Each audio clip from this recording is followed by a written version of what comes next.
AAA, call me Shape. And today I'm reacting to a video titled, Kevin Samuels called it. Brittany Renner's life was proof he was right. Let's get right into it. Kevin Samuels may be physically gone from us, but his predictions and teachings continue to be true, even until this day. And people really dislike his method of breaking things down, and some even labeled him to be a misogynist. But now, many cannot deny the accuracy of his claims. We can start with these previous people. Remember Kevin Samuels' controversial commentary on Tracee Ellis Ross? Men are not selecting Tracee Ellis Ross's. Not for marriage.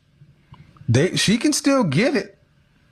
There are a lot of guys who would slay that easy, would have no problem even being seen with her in public. But would a man that she wants do it? But wait, there's more. Can you imagine a woman like Tracee Ellis Ross with a 58-year-old CEO of a Fortune 50 company, an accomplishment? No, they needed a completely different woman. Then Tracee Ellis attends the Michelle Obama podcast, where she mentions this. Talked about this, that often I date younger men. I guess that's a win for Kevin Samuels, right? Let's move to Vivica A. Fox. Now, Kevin Samuels did kind of have a beef with the entire Fox Soul staff, with Claudia Jordan, Selena Johnson, Lisa Ray, and Vivica A. Fox. But he said something that was harsh, but yet true. Looked at the way Vivica looks these days. Every time you see her, it looks like she done sucked on a bag of lemons. Now, I remember back in the 90s when Vivica was hot. Fine. But Vivica, but so many women like Vivica A. Fox fall into a broadcast where I said, women have already met their guy, and they blew it. It's a hard pill to swallow, but what do we hear Vivica A. Fox saying? What are you looking for at this stage, this point? A partner. Yeah. And when I say a partner, I want someone that's going to be fun. Yeah. That's not intimidated by who and what I am. Yeah. That likes to travel. Now we're moving to Brittany Renner. And this is interesting because Kevin Samuels and Brittany Renner did a podcast together. And I believe the name of the episode was called When Doves Cry. It's a very popular video. It got over 1.1 million views, and it was cordial. Brittany Renner really had a lot of femininity during this podcast. She seemed to be very, very into the conversation. But this is 2021 Brittany Renner, and we're gonna get into what Kevin Samuels told her at that point. But even Kevin Samuels was predicting Brittany Renner's fate without saying her name. See, Kevin Samuels talked about the attitude of certain women.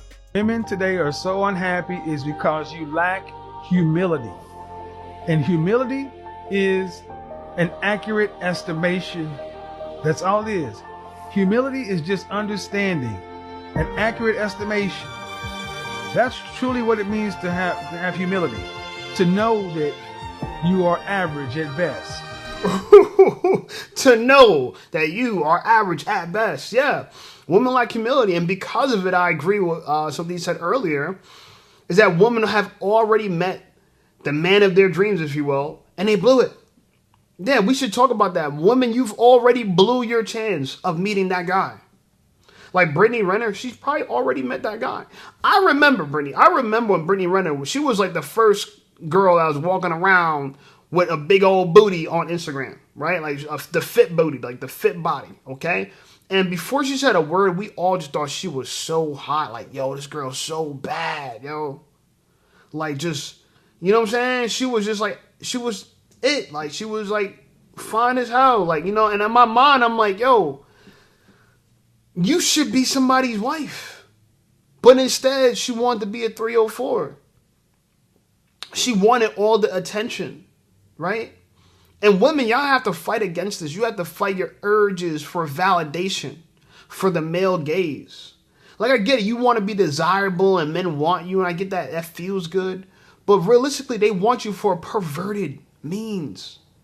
A lot of these men don't actually want to take care of you, provide for you, give you a family. A lot of these men you don't actually like. A lot of these men you'll be disgusted by. A lot of these women have millions of followers of men that they will be disgusted by to be in the same room as. So why work so hard to provide a service for people that you despise? Like that's the thing that I think is shocking. Like, women will build fan bases of men of creeps that they would hate to be in the same room as. Like me, I've built an audience of men that I can respect because one, you know, we obviously think alike. We obviously could agree upon some of the stuff I talk about. You don't got to agree with everything I talk about, right? But majority of my audience is older than me. 60% of my audience is older than me.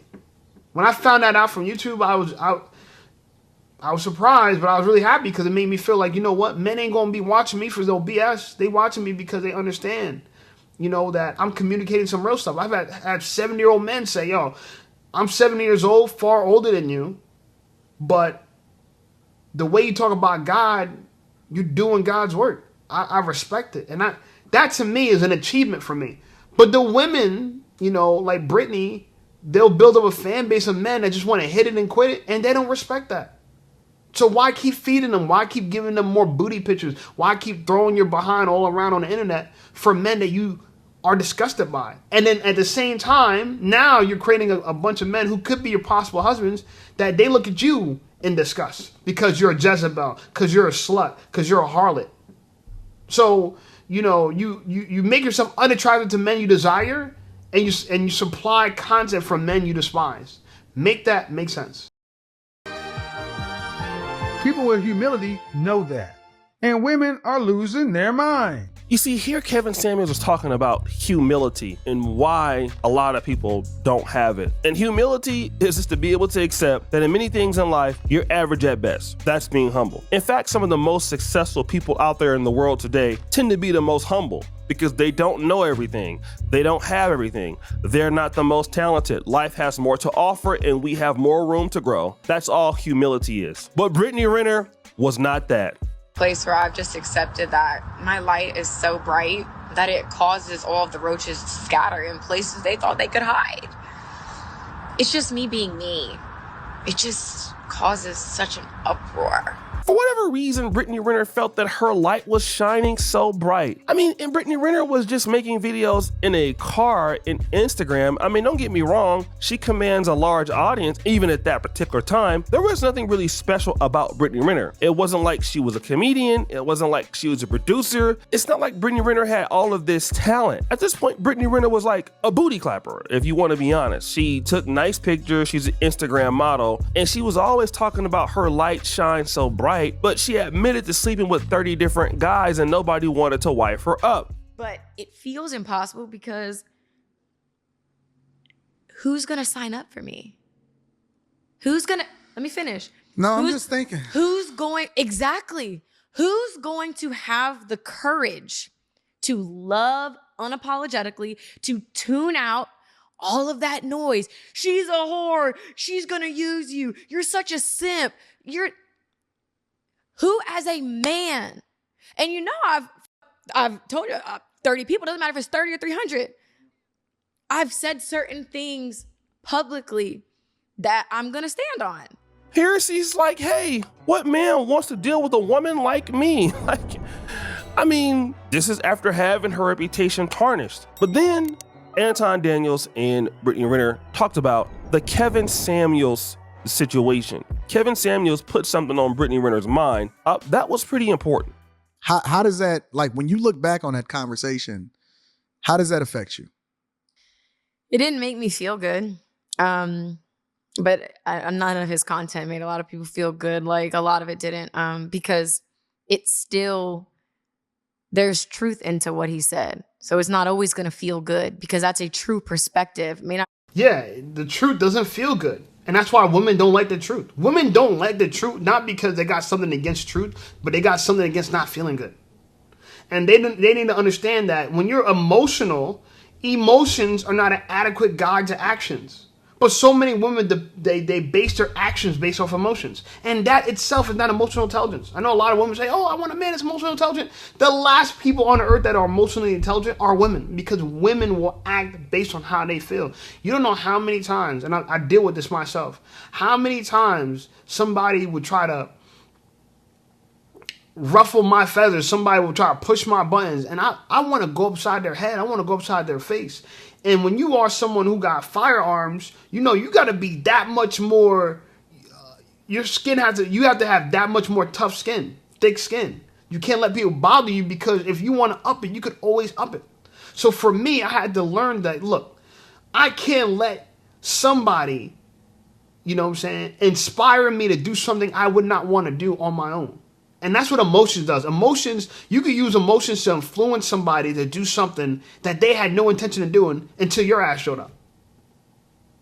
So I look at someone like Brittany Renner, and she's talking about now she wants a man to be courageous. Because, you know, who's going to be courageous? Courageous? Courageous to date a whore? To date a harlot? How's that courageous? That sounds like who's going to be foolish enough to do that? Because you can't change nobody. A girl who has an appetite for 304ism is going to always have an appetite for 304ism. Like, I've had to learn this. Like, it was hard for me to accept that some women want to be 304s. That was a hard thing growing up to accept. That's why they say, don't save her. She don't want to be saved. Don't save her. They don't want to be saved, bro. That was a hard thing for me to accept. In my mind, like, I would meet girls and they would want me to smash them right away. And it would be so, I had to like learn to myself, like, yo, this is this is how people think. It wasn't the way I thought. I was the kind of person that thought, one, that women didn't even like sex. I used to think that all the time. And they only did it for our pleasure. But that was just like what people would say, and I would absorb it and I would think it because it was told to me. But my own personal experience, women were always very aggressive growing up. Always very aggressive. And what you realize from that is that they were sexually aggressive because they wanted to feel something, emotionally feel something. It didn't matter if it was right or it was wrong. They wanted to feel something. Right? And so a lot of times, people need to understand that women need to rely on their fathers, their brothers, their uncles, their husbands, and had that protection around them so they're allowed to be emotional, vulnerable, but safe from their own demise by their own doing. Like, you give a woman too much agency unless she has the maturity to realize, like, yo, this is a bad idea. This is short-sighted. Because what happens is people will trade their future for short-term pleasure. They'll enjoy something right now. They'll trade their long-term future for short-term pleasure. And that's a bad trade every time. But women will do it because it feels good right now. And you don't know how many women are single moms right now because they traded their future with some short-term experience of, oh, this feels good. I don't want to use condoms. I'm going to let them nut me raw because nutting me raw feels good. And now look at them, stuck. So, Brittany, don't save her, bro. There's no one that's going to be quote unquote courageous, because what you consider courage, a lot of men like me, we consider foolish. Good, like a lot of it didn't, because it's still, there's truth into what he said. So it's not always going to feel good because that's a true perspective. It may not be for that guy, it may be for that one. When he said I had to choose, it made me feel like I had to choose myself and choose career over what it is I still truly want, which is family, marriage, a bond. I feel like as a woman, you had to make a calculated judgment call. Do I give up this in hopes of that, and then if he leaves me in the morning, I'm ass out? Or do I just say fuck love in general? If he finds me, he finds me. I'll die alone. Get a dog and die alone. Here's a part about that, and I'm gonna end it here because she believes that she traded her family life for a career. A career in what? Showing your butt? You know what I'm saying? Talking about how you slept with a bunch of men. That's not a career. That's a road full of shame. That ain't a career. That's not even a job. That's Hoey's life. That's a lifestyle. So you're thinking that, I'm gonna pick a career first. You ain't no doctor, you ain't no lawyer, you ain't no dentist. Career in what? But this is the delusion. A lot of women think if I'm getting money, I'm getting my bag, I got a career. You don't got a career, baby. You got a lifestyle, and that lifestyle is exactly why you're in the place you're in now. And now she wants to be Muslim, whatever. I think people always, a lot of these 3 or 4s always run to religion, always run to Christianity, Judaism, Islam. They run to these places to save them. They want to be saved.